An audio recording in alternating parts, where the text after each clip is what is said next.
പക്ഷെ ക്യാപ്സ്യൂളുകളൊന്നും പഴയ പോലെ കച്ചവടമായി പോകുന്നില്ല.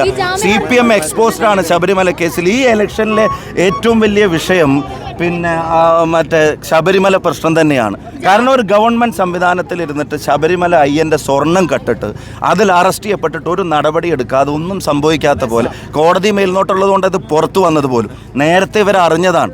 ഒരു കാരണവശാലും മലയാളിക്ക് ഇത് പൊറുക്കാൻ കഴിയില്ല. ഗവൺമെൻറ് ചെയ്തില്ല.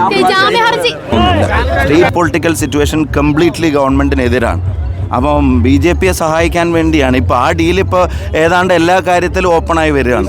കഴിഞ്ഞ ദിവസം പാർലമെൻറ്റിൽ പിന്നെ ധർമ്മേന്ദ്ര പ്രധാൻ പറഞ്ഞ മറുപടി കേട്ടില്ലേ, ബ്രിട്ടാസിന് നന്ദി പറയാൻ. അപ്പം ഇനി BJPക്ക് തിരിച്ചൊരു നന്ദി പറയാനുള്ള അവസരം കൂടി ഉണ്ടാക്കി കൊടുക്കാൻ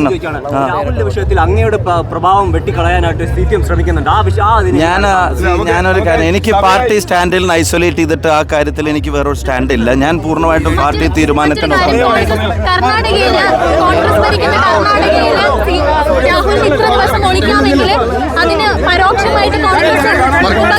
കോൺഗ്രസ് പാർട്ടിക്ക് ചെയ്യേണ്ട കാര്യം കോൺഗ്രസ് പാർട്ടി ചെയ്തില്ലേ? ശബരിമലയിൽ ഇത്രയും വലിയ മോഷണം നടന്നിട്ട് the man being the party district secretariat member ഇതുവരെ ഒരു നടപടി എടുക്കാത്ത CPM, അത് കർണാടകയിലൊന്നും അല്ലല്ലോ, കേരളത്തിൽ തന്നെയല്ലേ. അപ്പോൾ CPM എന്ത് നടപടി അത്ര കാര്യത്തിൽ എടുത്തത്? ഒരു ഗവൺമെന്റിന്റെ വലിയ അധികാരമുള്ള ഒരു ബോർഡിന്റെ തലപ്പത്തിരുന്ന ഒരാൾ ശബരിമല കൊള്ളയ്ക്ക് ഇപ്പോൾ അറസ്റ്റിലാണ്, ജയിലിലാണ്. ഒരു നടപടിയും CPM എടുത്തിട്ടില്ല. അത് കർണാടകയിലായിട്ടല്ലല്ലോ. ഇപ്പോൾ ഓരോന്നിനും ഓരോ ന്യായം. പാർട്ടി മെമ്പറല്ല, ജനപ്രതിനിധിയല്ല, ന്യായങ്ങൾ തിരിച്ചും മറിച്ചും പറയാം. പക്ഷെ